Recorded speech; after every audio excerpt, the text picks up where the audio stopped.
you hear me fine? I can even hear you a bit, which is often the problem with remote presentations like this. So normally I don't like monologues. I like to make it interactive, but we can see how far we can get with this in terms of interaction. If you have any questions, just try to interrupt me. If I don't respond, I either don't hear you or I just I don't know. So let's see how that works. Thank you, first of all, for having me here. Thank you, Thomas, for inviting me to speak at the conference. I'm really sorry I can't make it in person. I just learned last night that my flight was cancelled, and there was no time anymore to arrange for an alternative. So fortunately, we have apps like Skype, so we'll make the best of it in this way. So the proper way to start, I guess, is to introduce myself a bit. So where am I? My name is Koper Zandbergen. I'm from Holland. I'm based in Holland. I work as a developer evangelist for Appcelerator. And before I did, I've been doing websites for about 15 years. And then 5 years ago, I decided to switch from websites to apps as a freelance developer. So I knew from the start that I needed a cross-platform solution because there really was no way that I was going to fresh up my Java skills, learn Objective-C, and then be prepared for whatever next platform might come up. So after a few attempts to use HTML for apps, I knew I wanted to have something more smooth, to really have the same native UI experience that I knew from other apps and that I used daily.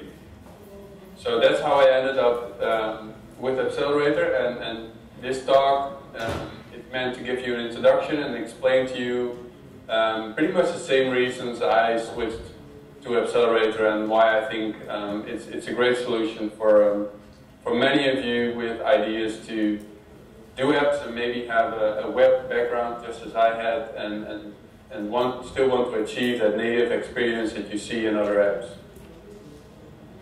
So soon after I started using Appcelerator, I also started contributing code. I helped out with the Alloy framework. I developed tools like Gitio and T-icons, and I lead the Dutch user group. And a little over 1 year ago, Appcelerator asked me to join them as an evangelist, which to me is the best job in the world because I get to play with our stuff, I get to share from what I learn, and I get to help people and also to help improve the product, to improve the developer experience. And that's something I'm really passionate about. So enough about me. My goal for this morning for you is to say, wow, I can use my JavaScript skills to build truly native iOS, Android, and Windows apps. So if by the end of this talk you can all say this with me, my mission is completed. So a lot of the times when I tell this to people, at this point people assume that I'll be talking about HTML apps, right? JavaScript, HTML, yeah, it's like that kind of stuff. So to be clear right from the start, no, this is not about HTML apps. It's really only about JavaScript. There's nothing HTML to Titanium. It's all about JavaScript, but it's not about HTML. So let me explain the difference between the two. So a wrapped HTML app, as I call it, some call it hybrid apps, some call it web apps, but of course there's also web apps that run on your desktop browser. So I like to talk about it see it as wrapped HTML apps because that's really what it is. It's a browser that serves only a single web page, and that web page is embedded locally in the same app. The only other difference with Safari on your iPhone or Chrome on your Android phone is that it doesn't have a location bar. And like all other modern websites, they talk to remote services and get data from it, and then use that in the UI and do all kinds of cool stuff with it. How do they access the platform-specific APIs, like geolocation, push, camera? There are some HTML5 APIs that you can use, and the number of them is growing, and the support for them is growing as well. But still, you don't get access to all of these system APIs out there. It's simply because it's not secure. If you visit a website in your desktop browser or in your Safari mobile or Chrome mobile browser, you don't want that app to reach in all the way down to your system API. You want them to live in a sandbox, which is what a web view is. It's really,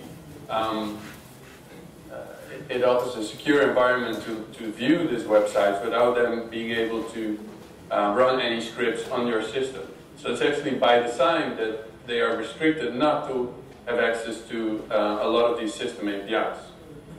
So what you'll see in different solutions out there for HTML apps is that the app is not just a full screen web browser. It also is, you can think of it like a local host. It's like they have a built-in web server as well. And this web service, which is part of the native side of the app, is able to talk to all of the system APIs on that device. But then how does the web view communicate with that web server? Well, by using different techniques. It depends on the browser, what kind of techniques can be used, and depends on the platform. So some use the prompt JavaScript, some use iframes on iOS. It's all different kinds of polling techniques that they send a request to this local server, and then they get a JSON result back. So by doing so, they can send a request to get the geolocation or to access files or push notification, whatever, and they get the result back as a JSON response. So this is in short how an web HTML app works. And there's two bottlenecks to this approach. One of them is that you're still talking to only a subset of the system APIs, and you're doing so by polling a local server. So there's a real bottleneck there that you have to send a request and get the data back, wait for it and then get the data back. It's not as direct and fast and open as talking to these APIs directly when you would write your app in Objective-C or Java, whatever the platform language is. The other restriction in this is that it feels sticky. I don't know about you, but if I download an app and they can look great. I mean, there's great HTML apps out there, and they get better all the time. But I somehow feel the difference. And these HTML app frameworks have come a long way, and the whole flat UI trend has certainly helped them a lot. Because before, when we still were on iOS 6 and stuff, you had these shadow curved UI components on iOS, and it was so hard for these HTML app frameworks to imitate the look and the appearance of these UI components. So if you wanted to have a button that looks exactly like a native UI button on iOS, it was really hard to achieve the same in HTML. And of course now with CSS and HTML constantly, or CSS constantly improving, it gets a lot better. And with the flat UI, it's a lot easier to do the same UI in HTML that you also have native. But still the responsiveness and the behavior of these native UI components, like the cool new animations that you have in Material Design on Android, and all these ripple effects and stuff, it's really hard to 100% imitate this in HTML. And it can even come to the point where if you don't use these frameworks in a good way, you can end up with strange stuff, like with a bottom screen tab group on Android, or an Android draw layout on iOS. And I don't know what planet it came from, but here we even have a home button on the top right of the screen, which I don't know any platform that has that. But you can, because you can do anything in HTML, it can sometimes feel really awkward and out of place on the platform to run it on. So I think you get my point about the HTML app. So how are JavaScript to native apps different? Well, unlike web views, the JavaScript engine itself can be extended with APIs that live both in the JavaScript and native land. So the JavaScript Cooper engine that runs on iOS and the V8 engine that runs on Android. And this is what Titanium uses to build a cross-platform SDK that lives in the JavaScript engine. So you have APIs there that you can use to create something like a button or a navigation bar or whatever, or maybe call a system API. And that same object also lives on the native side. So it is able, whenever you call you call this API in the JavaScript engine, that object is not just a JavaScript object. It's an object that is injected in the JavaScript engine, much like any of the native JavaScript APIs. If you have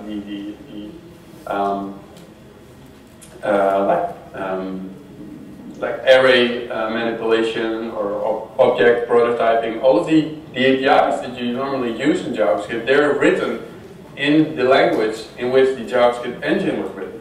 So you can extend this, and Titanium does exactly that. So the objects that we inject in the JavaScript engine are identical from the user standpoint that uses these objects. So if you want to create a button for iOS or Android or Windows, all you have to do in Titanium is do TI, UI, create button. The APIs on all the different platforms are the same. But the platform specific, like the native, so to call, side of the implementation of that, is specific for that platform. So we do all the heavy lifting here. We make sure that the button object that you interact with on the JavaScript land is implemented on the Android, iOS, or Windows side of the object. So this allows you to more directly use these system APIs, including all of the UI APIs, including on iOS UIKit. So you can create any native UI component straight from JavaScript. So the UI that you build is not something you view in a web view. It's actual native UI components that you create, that you compose together in a layout, and that you present to the user. And this is not something that we're alone in. It's something you might recognize from Node.js. They do exactly the same. They have taken the V8 JavaScript engine, ported it to other platforms, and then extend the V8 APIs with Node modules. So whenever you use the file system module on Node.js, the API for you as a JavaScript developer is always the same. But their implementation for each of the platforms is different. So you don't have to bother about how to create a file, or move a file, or change file rights. Node.js is taking care of that. All you have to know is the cross-platform API for doing so in Node.js. And that's what they inject in the JavaScript engine and is available for you to use. So any questions about this before I show you how this looks like in Titanium?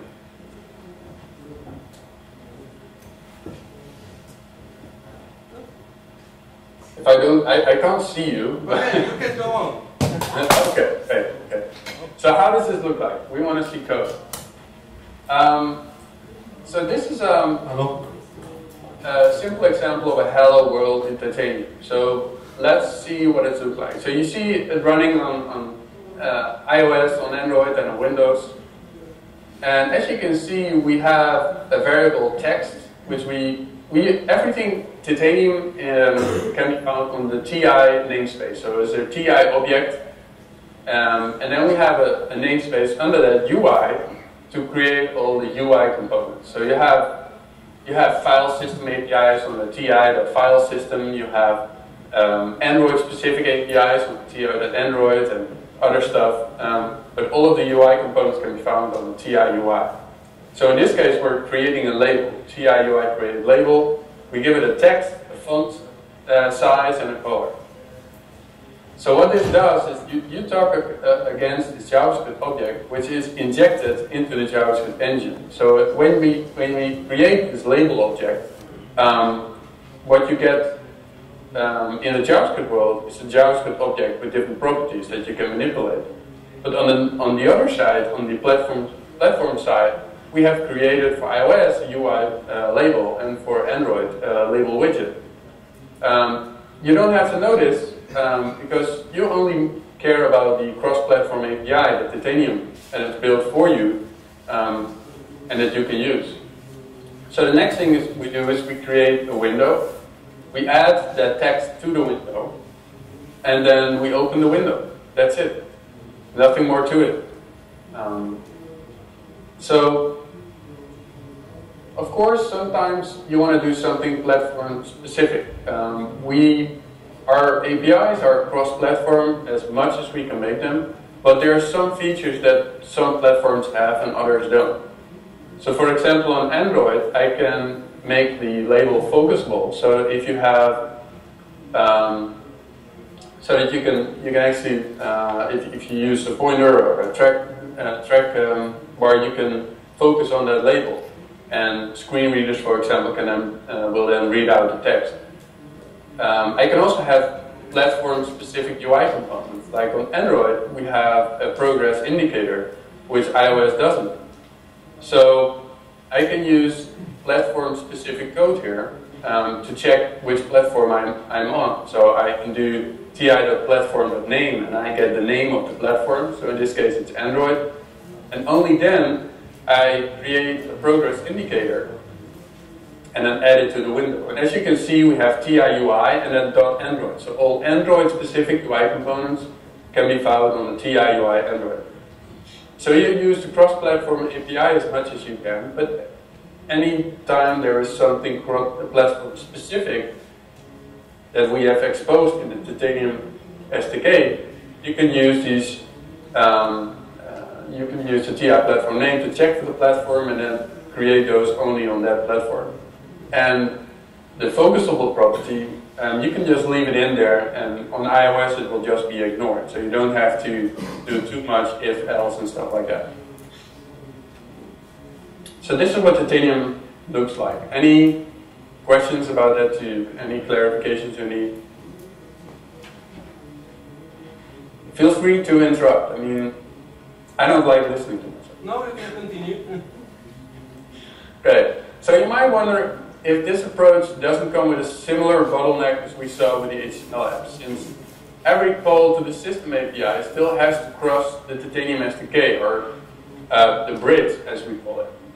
And in complex UIs, we've seen that going through our SDK may cost you a few percent performance, because you still have to pass through the SDK every time. The JavaScript engine has to bring across your call to that object to the native platform side, and then run it and then get it back. And it's a lot more efficient and direct than techniques that we've seen with HTML apps, but it's still a bridge you're crossing.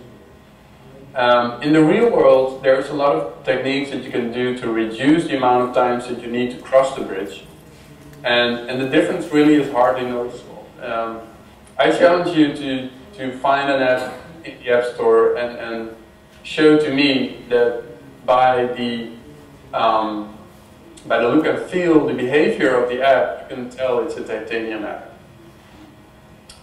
And even it surprises me a lot still often when I find out that an app is a Titanium app, and then I never knew. I mean, I've been using apps here in Holland that only when I joined Accelerate I learned it was a Titanium app. So that's a good thing, I think. The other one is your dependency on what our cross-platform SDK exposes. So similar to the HTML apps, you depend on what we expose to. If we haven't injected it in the JavaScript engine, you cannot access it. And we use a similar technique to solve that as PhoneGap, Cordova, Sensu. We have a thing called modules. So you can extend our SDK by building modules that basically do the same thing that we do in our Titanium SDK. So you write, if you want to write a module that works on both Android and iOS, you have to write the implementation of whatever you want to make in Java and in Objective-C, and then we will inject it into the JavaScript engine for you.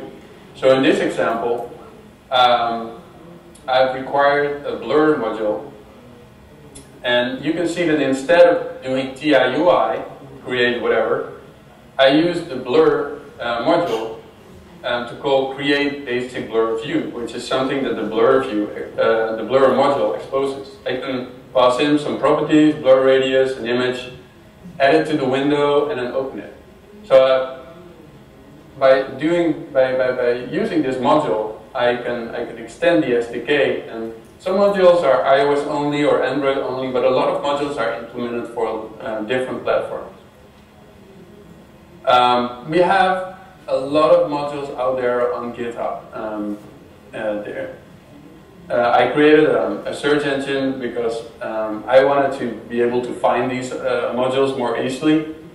So by looking at distinctive patterns in the code of these modules, calls to Titanium APIs, I was able to create a bot that actually indexes GitHub every 24 hours. So whenever you publish a module open source to GitHub, it will appear on Gitio automatically. And at this moment we have about 1,300 Titanium modules out there that you can just use and search through. And there's a lot of stuff out there that you can use just out of the box. So whenever you run into something that you think, I wish just Titanium had exposed this API, chances are that you can find a module that implements just that. So this solves part of the problem, but still it's not really ideal, because in order to access these additional system APIs, you have to write Java and Objective-C and go through this whole process of writing Titanium modules to expose this to JavaScript. So in order to be able to use JavaScript, you first have to learn and write Java and Objective-C, or maybe hire someone who can. So we wanted to improve that. So we invented something that you could call the boat.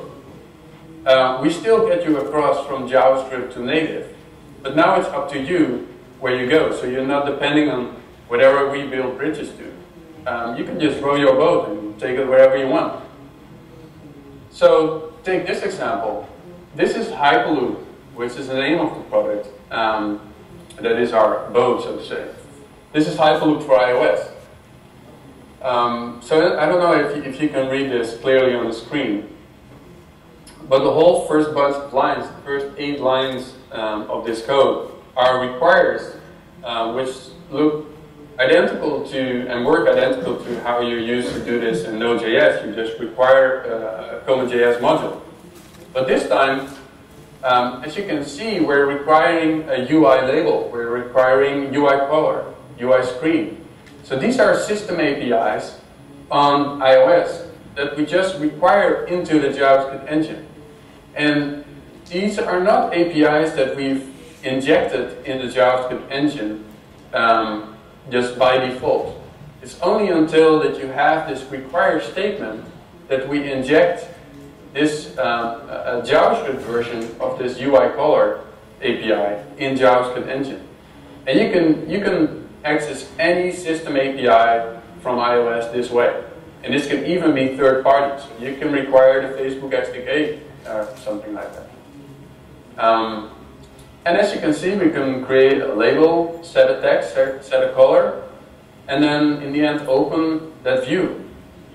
And you might recognize this code from something, because this is our hello world. Which also points out another advantage of having this cross-platform SDK that Titanium is. Because the key of enabling JavaScript to native development is not just allowing you to easily cross the bridge, which we now do, and we allow you to access any system API with Hyperloop. But a big advantage of a cross-platform API that it's a lot less code. The last slide and the Titanium slide, this is exactly the same UI that you get. But the Titanium code is like half of what you had on iOS. Because we take care of instantiating all these APIs on iOS. So this just saves you a whole lot of code by just using the cross-platform API. And remember, this code works on iOS, Windows, and Android. So if we want to do the same thing we just did on iOS with Hyperloop and want to do that in Windows, it's less code. Still, we have to require all these native namespaces. So on Windows, we have Windows.UI colors, we have a text block, and you have to instantiate these properties and then open the window. And as you can see, in Titanium, this is called a label. So on Windows, it's a text block. So you need to be aware of what these platform-specific APIs are. And you might be writing this in JavaScript now. You still need to know the actual platform-specific APIs. And if we take a look at Android, same thing. We need to require all these Android-specific APIs and then build the layout. So if you would take these 3 slides of code, it's a factor 10 more code than just using the Titanium cross-platform API. So yes, there is a great benefit in now having Hyperloop and having this both so you can access any system API, because whenever you miss something, maybe just on one platform, maybe you just want to use Touch ID and you didn't find a module for that, for iOS, for Titanium. So now you can just write inline JavaScript code and then just access that missing feature. So it's a lot easier than having to write a Titanium module. But you have to be aware, and I think you'll start to appreciate having a cross-platform API, that you still need to know all of these system APIs in order to use them. So any question about how the Titanium APIs or Hyperloop specific work? So this is very convenient for the developer, but are there any drawbacks on the performance? Yeah, as I said, in theory, especially when you do tests with a very complex layout, you'll see a few percentage less. That it is a few percentage less performant than doing the same layout in directly using the native APIs in Objective-C or Java. And this is mainly because you still have to cross the bridge. We have to translate your JavaScript to the platform APIs. But as I said, in real world applications, you won't notice this performance difference because it is really easy to manage this and to reduce the number of calls the number of times you have to cross the bridge. And remember, as soon as you've created a native UI component, the native UI component is there. I mean, it doesn't need any interaction with the JavaScript world. It's only when you press a button or when you change the screen, then the JavaScript engine will need to run again and execute your JavaScript logic. So by reducing the amount of times that you need to cross the bridge, the performance difference won't be noticeable.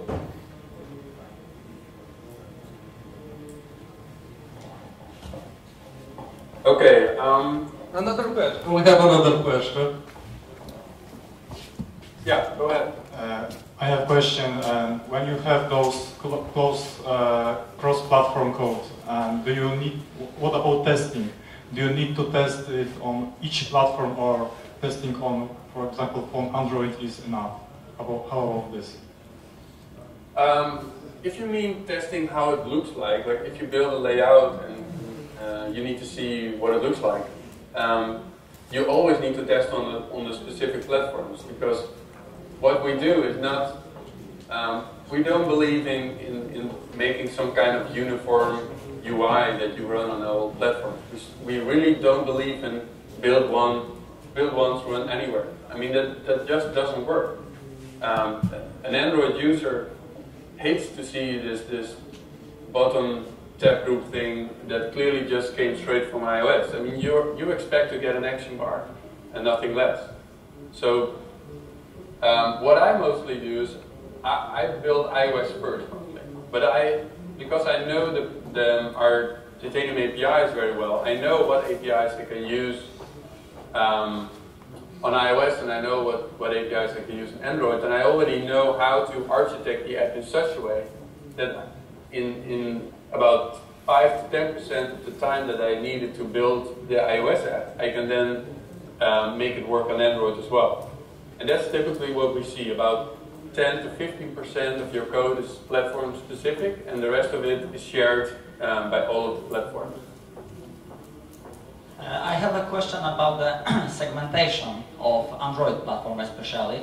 For example, we have Android 4 Plus and Android 4.4 Plus with different, very different layouts, holo and material design. We have also tablets, Android watches, and the same problems in the iOS platform. iOS watch, iPad, and different resolution of the iPhones. And you say we write the code in a JavaScript, and it's the recompiled something about to the pure native code. But what about the segmentation of UI? Well, on Android we use the AppCompat library. You will use the material theme. And on iOS, and when it comes for the layouts, just like you can do platform-specific code using these conditions, you can also test if it's a platform. And that's in Xcode. If you would do something specific for iPad, you would have a specific storyboard for the iPad.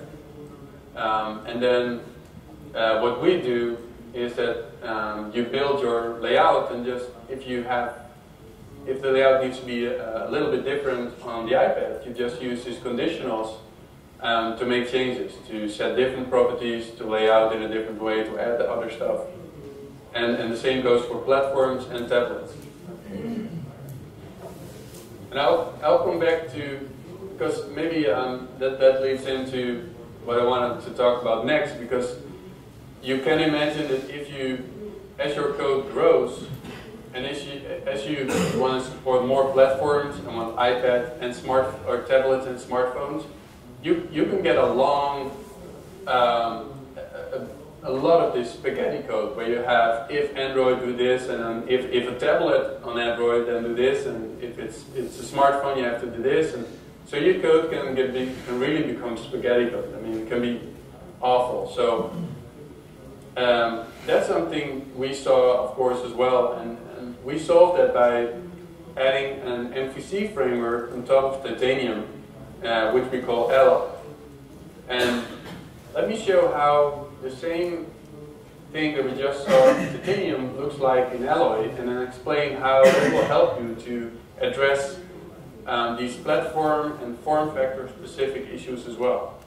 So this is the Titanium Hello World that we just saw, and I used different colors to indicate what is markup, like all the orange stuff, so the label, the text on the label, the window, and then adding the text to that window.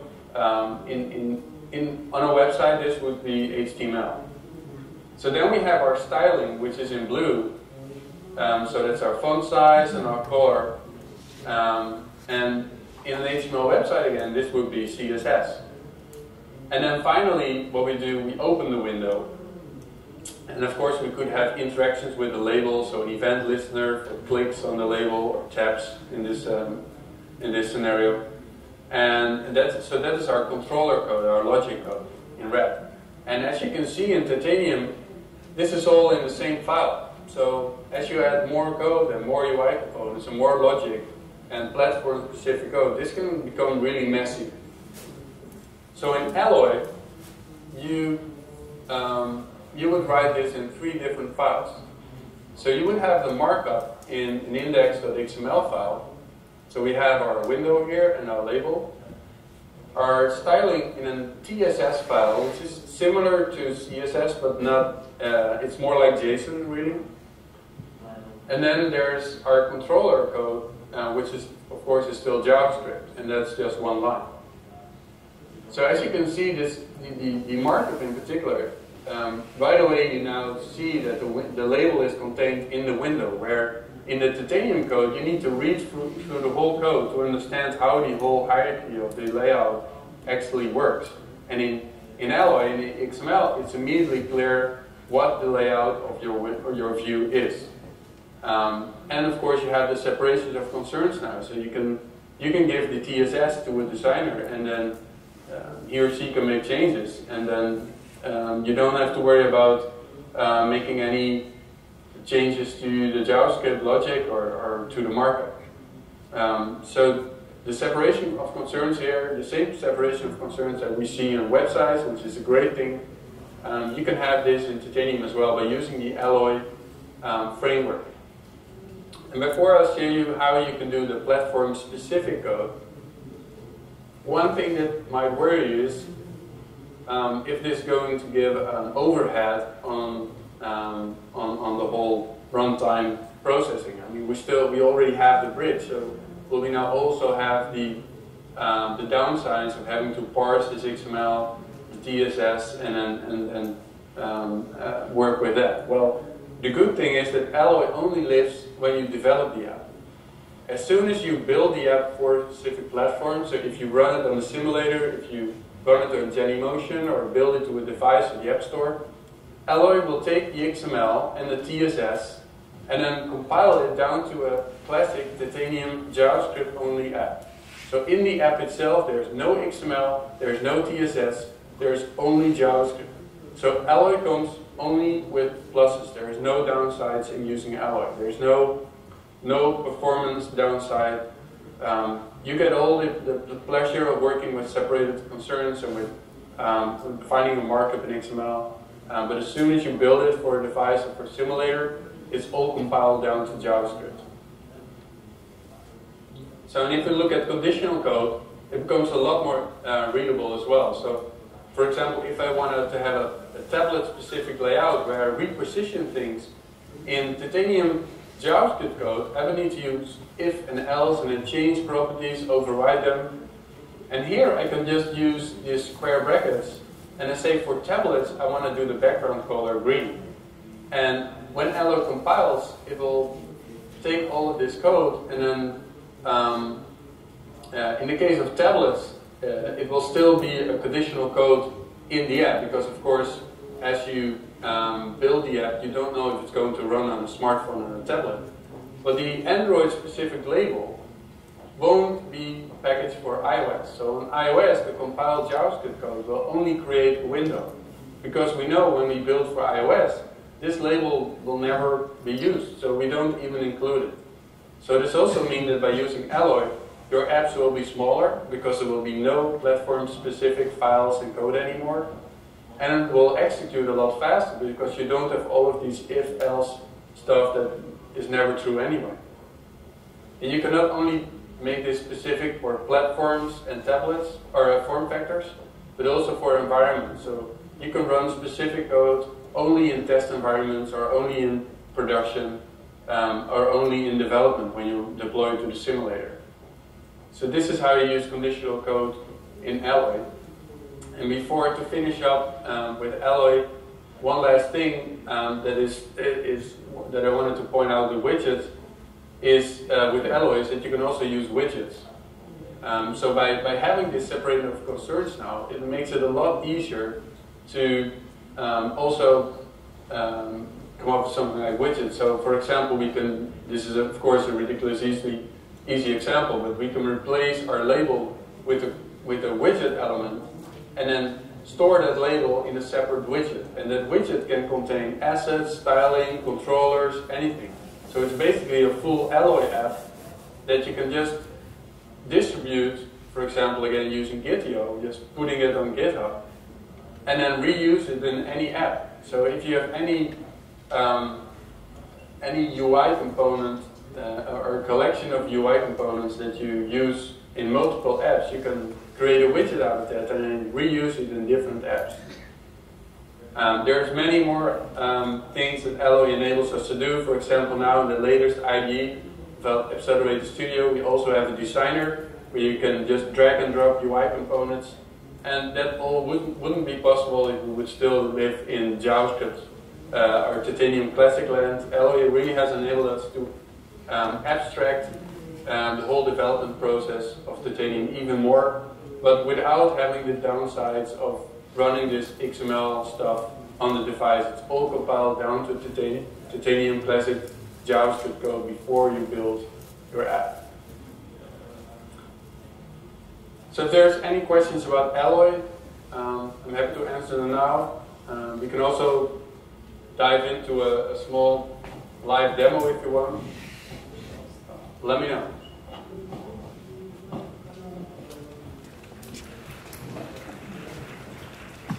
Any questions on Alloy? Yes, you mentioned the separation of concerns and TSS. Does it support variables?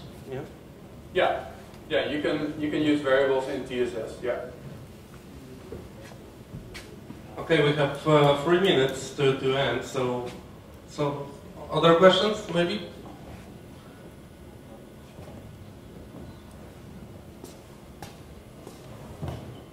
Okay. Oh. Okay, no more questions? One more, sorry. Does it also work with Windows Universal App, like Windows Store? Yeah. Yeah, we support Windows since about 3 quarters now, I think, early this year. So you can build Windows and Universal apps as well. Yeah. Okay, thanks. Okay, I think 2 or 3 minutes is too short to do a demo. I want to encourage you to go to accelerator.com, just get it, register for an account, download Studio, or use it from the CLI, and just see how easy it is. As soon as you open Studio, you can import samples, you create a new default Hello World app. It should be really too easy to start. And if you run in any programs, just find me on Twitter and ask me, and I'll help you out. One last thing I want to leave you with is that apps alone certainly won't cut it. An app doesn't live on itself. An app rarely works offline. An app always uses APIs. And you should always implement analytics in your app, so you also know how your app is being used by your users, so you can actually improve it.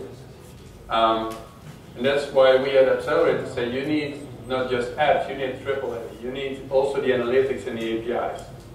So as you go to accelerator.com, you will see it's not just about Titanium and Alloy. It's not just about building apps, but we also provide you with analytics and with middleware tools, also in JavaScript, of course, to build APIs and to aggregate content from different sources and then channel them to your app. So to conclude, Titanium is about native UI, no HTML. We have a cross-platform JavaScript API. We do provide you with direct API access to any system API. We have the Alloy M2E framework to make development easier. We have modules and widgets to extend the SDK and to make it easier to reuse code. And you need AAA, you need analytics and APIs as well.